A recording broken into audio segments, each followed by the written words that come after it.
It is draft week, and on today's show, we are each giving our final ideal 7-round mock draft, getting into our favorite picks in each round.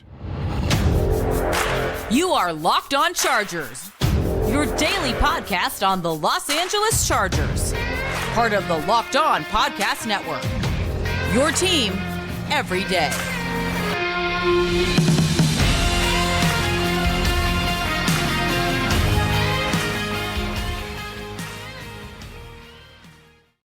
What is up, and welcome into the Locked On Chargers podcast. I'm your host, Daniel Wade, joined as always by my co-host, David Drogemeyer, and we've been covering the Chargers together for 7 seasons, but this is our 5th season as a host of the Locked On Chargers podcast, bringing you your team every day. Thank you guys, as always, for making us your first listen, and to make sure you never miss the show, go follow or subscribe for free on YouTube and listen wherever you get your podcasts. David, what are we getting into today? After hours and hours of watching film on our favorite prospects, we finally today get to put together our ideal 7-round mock draft. We get into our first 3 picks. I get my dynamic playmaker in the first round, Zay Flowers, and Daniel gets his favorite draft crush in Mr. Mingo. And we also were able to get some fantastic tight ends that we like for some very different reasons. We were able to really fill a lot of our biggest needs going into this draft for the Chargers, and I think that's how it works, right? You get a player you feel like is worthy of the pick, and also he might fill a position of need. But today's episode is brought to you and sponsored by BetterHelp. BetterHelp connects you with a licensed therapist who can take you on that journey of self-discovery wherever you are. Visit BetterHelp.com/lockedon today to get 10% off your first month. David, we like to use mock draft season to get into a lot of different ways the draft could go, but on today's show, we're actually sticking to our guns and talking about who we would want in each round, the ideal way it could go, because we have no idea how it is all going to unfold and who is going to be available. So we tried to be as realistic as we could with this, but also knowing, hey, guys fall sometimes, and we wanted to get the guys we think are ideal for the Chargers where they're picking. In this case, pick 21 of the 2023 NFL Draft. David, who did you go with? I went with Zay Flowers out of Boston College. I wanted Justin Herbert to have the best weapon in this draft, the guy that is the most dynamic playmaker with the ball in his hands, and that's why I went with Zay Flowers. It just jumps off the tape whenever you watch him. Extremely exciting. He has the speed to stress defenses vertically, also horizontally. He is a big play threat. He has 5 or more receptions of 20-plus yards down the field in all 4 seasons that he was in college. And that's important, especially for the Chargers, because the Chargers were 20th in the NFL in offensive plays gained of 20-plus yards, which is not good enough. Not when you have a quarterback like Justin Herbert. So that means he needs help. And that's why you go get Zay Flowers. His stop and start ability is insane. The acceleration, the ability to just completely stop on a dime. He is a guy that, like I said, if you want to make a play down the field, he can go get it. If you need somebody to create and just get some magic immediately, Zay Flowers can do that. I just can't wait to see what he could do in a Chargers offense with all the other weapons. I just feel like he's the perfect complement. He's the missing piece for that Chargers offense to go where it absolutely can go. There's no full package at receiver this year. There's no generational prospect. You have to kind of pick and choose what you want. And I think what he brings to the table is exactly what the Chargers need. The size is going to be the catch, right? Obviously, 5'9", 182 pounds, short arm, small catch radius. We know all of the issues with it. But as far as what he brings to the football field, the ability to stretch the field with the running the 4.4s in the combine, and you also get the best yak threat on the team immediately, right? This team needs more juice. It needs more explosiveness. It needs guys who can create on their own. And we've talked about that this draft season, right? There are certain guys who are yak threats in different ways. Yeah. Zay Flowers is a creator. He's a guy that can turn nothing into something. He did it consistently for Boston College, even with, really up and down and mostly down quarterback play. I really like what I said before when we talked about our receivers and our favorite receivers. He would be a guy I'd be happy with in the first round. I think for both of us, if we could, we would trade back for almost anyone. I mean, the guy I'm going to pick, I would stay at 21 for. Yeah. But, yeah, if you could trade back, for sure, we would do that. We don't know because he's never done it. Tom Telesco has. So we're sticking at 21 in this mock draft. I like the pick. I can see how it fits. You have Mike Williams, Keenan Allen on the outside. You have Zay Flowers in the slot, and all of a sudden, your offense looks a lot scarier. Yes, exactly. That was the whole vision for me. I feel like the Chargers have a lot of different types of wide receivers. I like what they bring to the table. I like Keenan Allen's ability to get open. I love Mike's big play ability to go up and get the football. They just don't have anybody right now, whether it's a receiver or a tight end, other than Austin Eckler, that can create and be dynamic with the ball in his hands and just create for himself. That's why I feel like bringing in Zay Flowers is the right move, because if you really want to get the most out of this Chargers offense, you need somebody who can go up and get it and can create on those short passes as well. I feel like Zay Flowers is the guy that can do that for Justin Herbert in this offense. He plays a lot bigger than his size, right? I don't think he's going to be a jump ball threat specifically, No. but I think what he gets with that is trust from your quarterback that, hey, I'm going to go do whatever I can to bring this ball down. And Exactly. I mean, it's going to at least not end up in the hands of the defensive back. And that's something that even at his size, he is so competitive at the catch point. He made some really ridiculous catches. And I just think you wouldn't know he's 5'9" necessarily by watching his tape, right? He plays bigger Excellent than that. body control. Yeah. Yeah, and I think he has a pretty compact frame that you feel better, about than some of these guys who are super thin, 170 pounds, and just kind of rail thin. Yeah. He is thicker, as far as a smaller dude goes. He is Right. does have more of a compact build, and he's so shifty. You don't see him taking a lot of big hits, when you watch him. So I ended up going a different direction. Wide receiver, I think it has to be for the Chargers in the first 2 days of the draft, and I ended up getting mine in the second round. I ended up going with Nolan Smith, who might be a little bit of a reach here as far as him being available there, but so was Rashawn Slater, so was Exactly. Derwin James, right? I'm going with my ideal mock. I'm going edge rusher Nolan Smith. I watched more of him today just to kind of freshen up on it again and just remembered exactly why I love this dude so much, and it's because of what I think he brings to the table. At 238 pounds, he brings a physicality that the Chargers defense desperately needs. It's crazy. I mean, you wouldn't think a guy like that would be able to hold up as well as he does against the run. Elite at, getting blockers off of him. Elite at locking guys out and making plays on the football and chasing down dudes like a nightmare. Like, this dude can chase a play back on the back end like nobody's business. And I think the Chargers need the speed. I think they need the toughness. And I think this is a guy who comes in already ready to be a run defender in the NFL. He has a frame where he could potentially even add some weight, and I don't think it's going to hurt, his 4.39 40 time. I think he has some speed he could kind of sacrifice there, but he brings a nice speed and bend and a certain amount of power, and I think when he brings that level of run defense already from the get-go and has the upside he does as a pass rusher with, a crazy RAS score, an athletic ability that jumps off the page, even when you're watching him in Georgia's defense, which has had like 100 first-rounders in the last 5 years, like, he's a guy to me, David. If he's there at 21, I'm running up to the podium. The NFL factory machine, man. It just they just crank out NFL players, but absolutely. I mean, Nolan Smith is another guy that you just can't help but get excited when you watch him, because he's such a smart football player. He's such a strong tackler, which is something that the Chargers defense desperately needs. Been being horrible against the run. He's tenacious when he's strong, and when he sets that strong physical edge, like, he does not allow that size to deter him. I mean, the strength is there, the technical aspects of playing the position is there.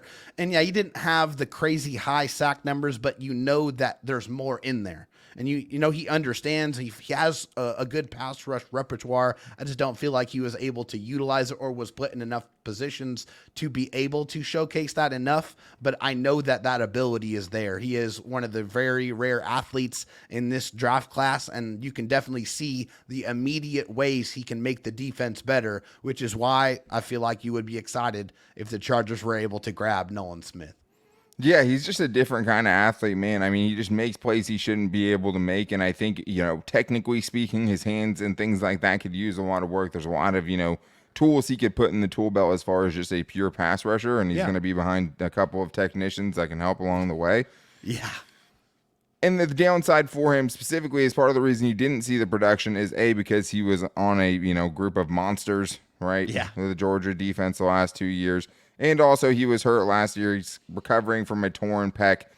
And he only had 12 and a half career sacks, right? Those are going to be the things. He's also very small. But for me, when you watch it, you would think his size would stand out to you in a bad way, and it just doesn't. I mean, he's so athletic. He beats so many blocks to the spot. And he has the strength to lock people out, be able to rip them and shed them off, and be able to go make plays on the football. And that's what you want from your edge defenders. And I also just think he brings something that's different than what Khalil Mack and Joey Bosa bring to the table, right? He's more of a speed guy, more of a guy that's going to win and just be kind of a lot harder to keep in front of you.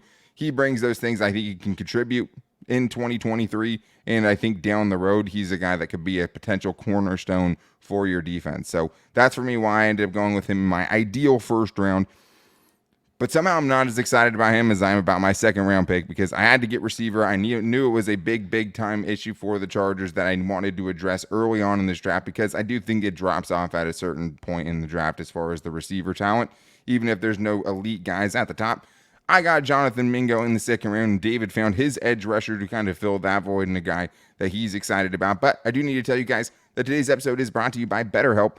Getting to know yourself can be a lifelong process, especially because we're always growing and changing. Therapy is all about deepening your self-awareness and understanding because sometimes we don't know what we want or why we react the way we do until we talk through things. That is so true because for me, one of the things I love most about therapy is just the kind of instant relief when you say something that you don't even know is going to feel as good to say out loud as you do. Like you say it and you're like, oh my God, just saying that to someone, being able to get it out of just my own head is something that is hugely relieving, right? A burden lifted off your shoulders. One of my favorite things about it. And BetterHelp connects you with a licensed therapist who can take you on that journey of self-discovery from wherever you are. If you're thinking of starting therapy, give BetterHelp a try because not only is it going to help you in the moment, it's going to help you deal with things on a day-to-day basis and give you the tools to get through your everyday life and all the surprises and things that come along with it.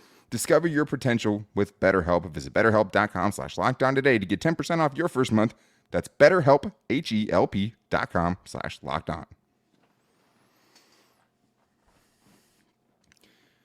All right, David, well, I'm going to start this one off. I let you start with your explosive wide receiver. With the 54th pick in the NFL draft in the second round, I have the Chargers selecting Jonathan Mingo. Did I like this pick better when it was a fourth round pick like 3 weeks ago? Of course. But I wanted to address wide receiver early. Jonathan Mingo is my draft crush at wide receiver in this draft class. Unfortunately, it seems like everybody else is kind of catching up to that as well. And, you know, some people are saying he's even a first round pick. But the last time I checked the Athletics consensus board, the dude wasn't even in the top 100. This dude is rising quickly, and it's totally easy to understand why, because he looks the part. 6'1", almost 6'2", 220 pounds, and at 220 ran a 4.4 640. It's going to raise some eyebrows. The small production is what I hope lets him drop to the Chargers in the second round, but I love this dude because he brings explosiveness to the Chargers offense in a different way. He's not the deep threat potentially that Zay Flowers is, but he is a good deep threat. And I think I saw he hit 22 miles per hour in actual game speed, and that tracks with me because really what sold me on this dude, David, is when I was watching him, there was a play, or actually a sequence of plays, right, and where he had a 71-yard touchdown where he took a screen pass, stiff-armed a defensive back, and took it to the house and broke away, you know, from everyone else, which I loved. And then on the next time he had the ball, he faked out the safety, made him think he was going to run block him because defensive backs don't want to get run blocked by this dude, and then instantly beat him over the top, and the dude looked like he was still standing still, and that was a 72-yard touchdown. He did those in the same game. I love it. And then that sold me right there. The ability to do both of those things. Create after the catch, which is something the Chargers need, and be able to beat people over the top. He's not a burner. He's not a 4-3 guy, but I think this dude is much more of the all-around product that you're looking for and that could take over things potentially long-term. He could look like a wide receiver one potentially. And some of these guys, Marvin Mims, I don't know if he's that guy. I don't think he turns into that guy. I think this guy is the best of both worlds, and I would be happy, ecstatic to get him in the second round. Yeah, I mean, it's easy to see why, really. A really smooth athlete, an excellent blocker. I mean, this isn't a guy that just gets in the way. He drives people back. Like, I mean, he has that real rare size speed combo, and he does a really good job of tracking the football and showcased a really nice double move. Just some of the things I really liked about Jonathan Mingo. In the second round, for me, it was all about finding that edge rusher to help to add to that rotation. So I went with Isaiah Foskey out of Notre Dame. This guy is the just ideal person. When you look in your mind and you try to imagine what an edge rusher looks like, it's 6'5", it's 265 pounds, and it's a guy with freakish arm length. And I mean 34-inch arms, okay? Yeah, which is ridiculous. premium production, back-to-back seasons where he had 10-plus sacks, has the highest pressure-to-sack conversion rate in the FBS. That's 23 sacks on 65 pressures the last 2 seasons. That's according to PFF. The long arm length is good, but you have to actually be able to use it. He does know how to use it. He showcases a really nice long arm, which helps him get separation from offensive tackles to get around them. He also is a very sure tackler as well. He made 26 solo tackles and only missed 1 all season long. That resulted into an 83.5 tackling grade, so very, very strong. Showcases an excellent motor and also a guy that can help you on special teams. He has 4 blocked punts in his college career. So I think this is a guy who has all the tools that you're looking for. He is the full package, a guy that has the size, speed, production as a run stuffer and as a pass rusher. I love this pick for the Chargers, Isaiah Foskey in the 2nd round. Yeah, and proven production too, right? You don't see, there's a lot of guys in this class, Lucas Van Ness, Nolan Smith included, that don't have those numbers, that haven't put up those college numbers that someone like this has, right? I mean, even Miles Murphy hasn't put up the collegiate production. Is Isaiah Foskey. The other thing is, we know Tom Telesco loves Notre Dame players, so this one doesn't seem super hard to, believe. And the athletic profile to grow into something more. I mean, I think he is a power player. I think that's what he's going to be his game. Power on the edge, being able to convert speed to power, I think is really his go-to move. But 9.59 RAS score, you like that as far as the potential to grow and to, realize more production at the NFL level. I think there's some things he has to work on for sure. But I was really sold on him, at least as a run defender in the North Carolina game, against probably a subpar offensive line, but 2 back-to-back goal line stops he had in that game where I was just like, okay, that would be welcome on the Chargers defense, right? More physicality up front. This guy looks the part. I mean, I think he brings that part of the game pretty quickly. I mean, I think the things in the run defense department that he needs to work on are things that are very easily correctable. And I think as far as a pass rusher, you have the intangibles that you want to see. And I think the finesse parts of it could definitely be added to his game. So don't hate that pick at all in the 2nd round. I think that's someone where if you're looking at why we put such an emphasis on edge rusher, it's because the backup to Joey Bosa last year had to start like 9 or 10 games. You know what I mean? So like that is a position. And they had signed a couple of dudes off the street too. I mean, it wasn't just that. I mean, it was a bad situation. Yeah, exactly. And you're starting going into this draft worse than when you started the last season, right? Kyle Van Noy wasn't signed until after the draft anyways. Right. But right now it's just Chris Rumpf back there. So I think this is a guy too that would be a different kind of player than you have with Chris Rumpf, where you don't have to feel like, you have to put a defensive liability in the run defense department on the field if Joey Bosa or Khalil Mack isn't out there, right? So I think for what the Chargers defense is lacking, I think you definitely fill some of those roles. And I think for me with Jonathan Mingo, like if he makes it to the Chargers in the 2nd round, I mean, I've seen some people say he's a 1st round pick at this point, and some people have them in the first round. I'd be jumping for joy for sure. I would love that pick. I mean, that guy is fun to watch. There's no question.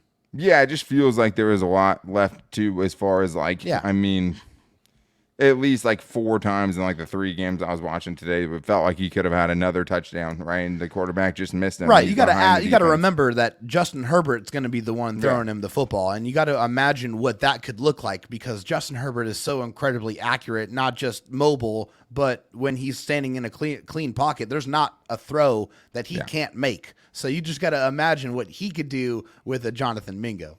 And he kind of has that Gerald Everett mentality of, I'm going to fight you before you get me down. Like just so many examples of it taking multiple defenders to bring this dude down. I think he's as an explosive athlete, 9.86, right? RAS, being able to do what he's doing at his size and just shucking people and just using straight power just to, stiff arm dudes in the ground. It feels like it has an opportunity to be special. I've seen him run away from dudes. I've seen him run through dudes. I think for him, it's going to be the finesse in the route running, right? Being able to have more crisp route running isn't something that he has right now. I think the deception part of it is something you definitely see is there, and just being able to set defensive backs up for big plays. And I just think of Kellen Moore being able to scheme this dude into an open space, and good luck once this dude is running, on a crossing route or something like that, and he gets to full speed and you have to bring him down in the open field. Like, there's nobody on the Chargers offense that would scare me to tackle offensively that Jonathan Mingo would, right? Like, it's just he's a different kind of animal in that regard. Brings the yak, can be a deep threat as well, adds just explosiveness. Both of us finding explosiveness to add to the Chargers offense, which just at too many times hasn't felt nearly as explosive enough. But in the third round, we kept adding offensive weapons because both of us found a tight end since we didn't go Dalton Kincaid or Michael Mayer. We didn't go Luke Musgrave or Darnell Washington in round 2, guys who might not be around anyways. We found guys that we liked in round 3, and we can't wait to sell them on you right after this. David, we really found a way to fill a lot of our biggest needs. And tomorrow, when we get into part 2 in rounds 4 through 7 of our final ideal mock draft, we're going to have to get creative, right? Because one thing going through all these that we found out, you can't get every spot you like. But corners, running backs, linebackers, we're getting into many more positions tomorrow before getting into the rest of this chaotic draft week on Wednesday, getting into what the Chargers have to address going into this draft, and Thursday, our final predictions of who the Chargers will take in round 1. And later that night, a live post-draft show getting into our reaction of the round 1 pick and what has to happen after that. So excited for this week with you guys. Thank you for joining us and for really supporting all of the draft coverage all season.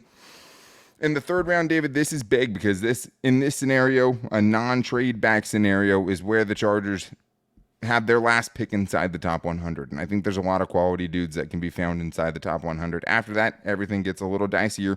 Historically, it works that way as well. You have an edge rusher. You have a wide receiver. Which tight end did you pick?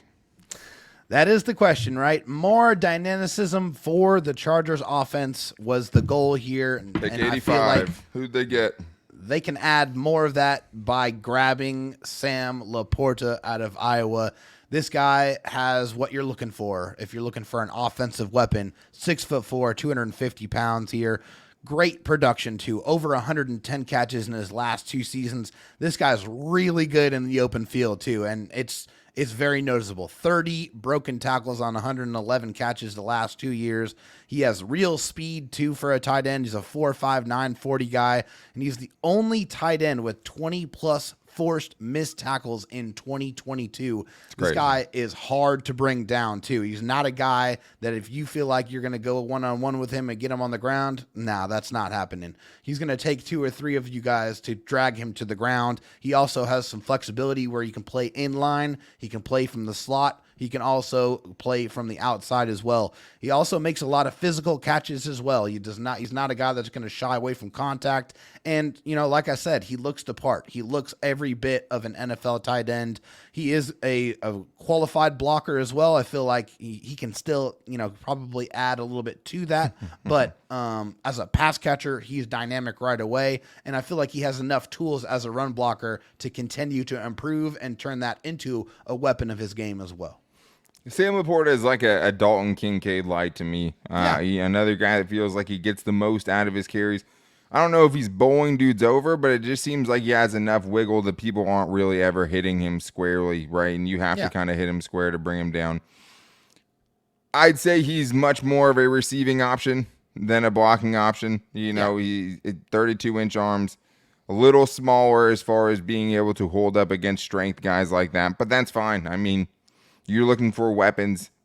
He brings that for sure. But being an NFL blocker, I don't know. That would be something I had to be sold on for Sam LaPorta. But the thing is like there's plenty of very good tight ends, like we've talked about before, that can't really block. So it's not a deal breaker. That's really the only, cons I have to it, though. I mean, they ran their offense through him. A terrible offense. Iowa's really, really bad. But breaking 20-plus tackles last season, I think, speaks for itself a little bit. Hey, maybe those aren't all broken tackles at the NFL level, but if you're looking for a weapon, if you're looking for a mismatch, I think this dude brings that to the table. I think he struggled with physicality in his routes a little bit when he went up against more physical guys.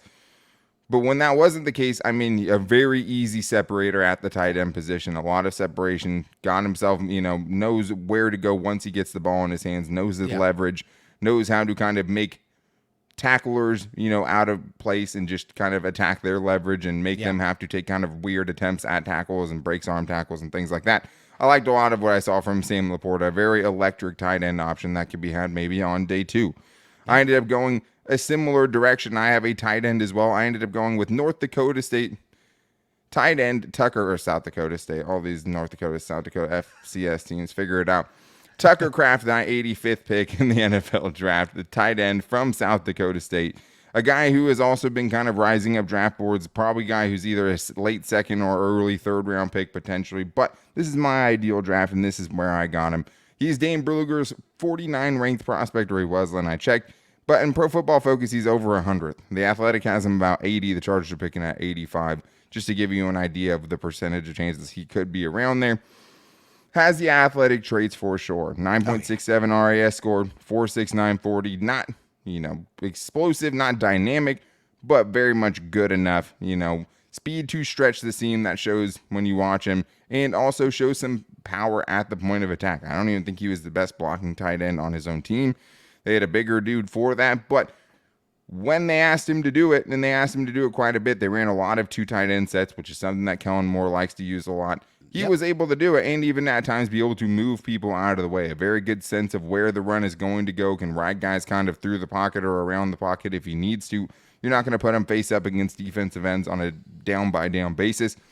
But Tucker Kraft has a lot of the goods you need to be successful at the NFL level at tight end. I mean, very good hands that I saw, power at the point of attack, stretch the seam, and this is a guy where I think, hey, you can get a guy in the middle rounds that Kellen Moore can turn into something like he did with Dalton Schultz and the Jake Fergusons of the world and all the other kind of random dudes. If you're going to wait a little bit, I like this as a project that, hey, brings a little bit to the table this year. 254 pounds, 6'4", already kind of looks the part, but could potentially turn into a solid tight end down the road. He kind of reminded me a little bit of Hunter Henry.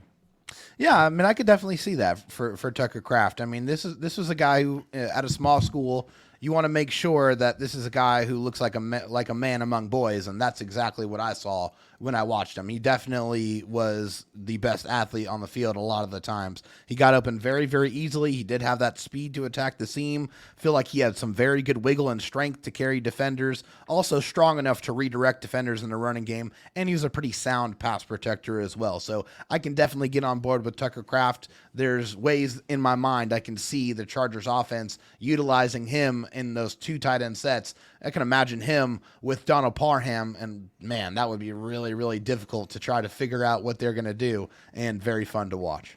And for both of us, right? I mean, great Donald Parham insurance this season. Like, it's hard to put your eggs in that basket. It feels like a body needs to get added to this tight end room, because not only do you not want to have to totally rely on him, you don't want to have to totally rely on a huge leap from Trey McKitty either, right? Yeah. And that's, I think, why the emphasis on tight end is going to be in this draft for the Chargers, and why they have actually met with someone like Tucker Kraft. They have had a meeting with Tucker Kraft, so maybe there is, some interest there. Who knows?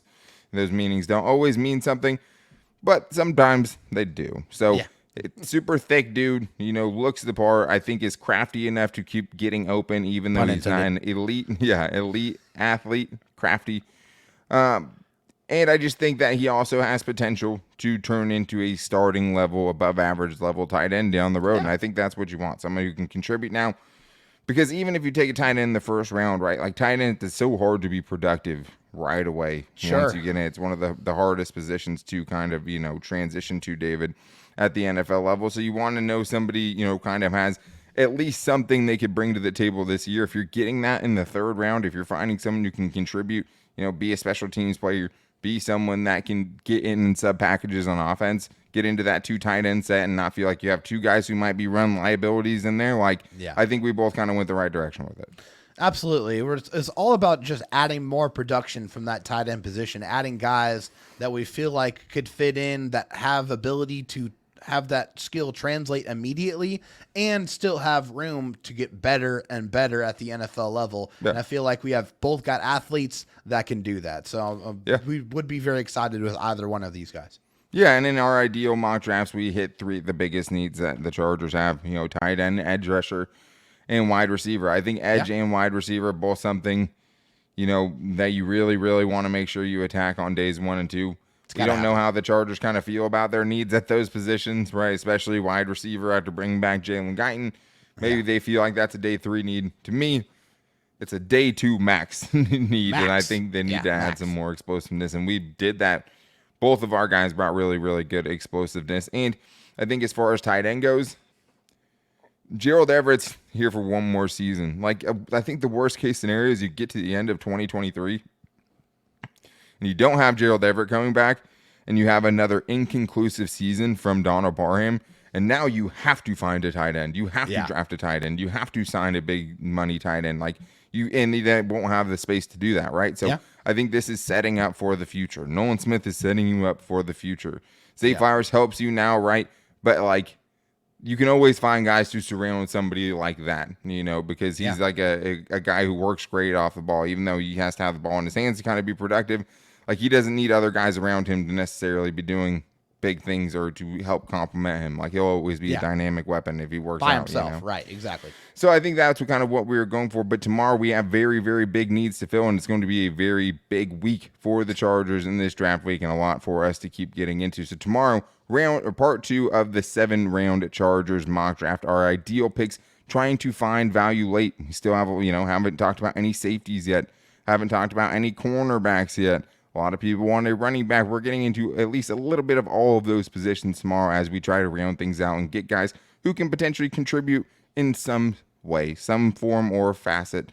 That's not a saying, but you get the point. The guys who can really round this out so the Chargers can hit on contributors and find guys later on in the draft like the best teams, like the Chiefs, have been able to do. So that's what the plan is. And then on Wednesday, we'll be getting into what the Chargers' biggest needs are going into this draft, the positions they have to fill before getting into our final predictions on the day of the draft on Thursday, and our live draft show to go over who the Chargers pick at pick 21, if they even pick at 21. But until then, guys, make sure you don't miss it. Go subscribe or follow for free on YouTube and listen wherever you get your podcast from. You can also find the show every day on all of our social media, so to make sure you don't miss it. Follow us on Twitter at LockedOnLAC. You can find me on Twitter at DanTalkSports and David Drogemeyer on Twitter at DroTalkSD. You can also find us on our Locked On Chargers Facebook page and at Locked On Chargers on Instagram. Very, very excited for draft season. This is one of the funnest times of the year. If the Chargers can come away with some of these players, we will be very excited. But make sure you're back here tomorrow for part 2 as we round out these 2 unique 7-round ideal mock drafts for the Chargers. But until then, take it easy and go Bolts.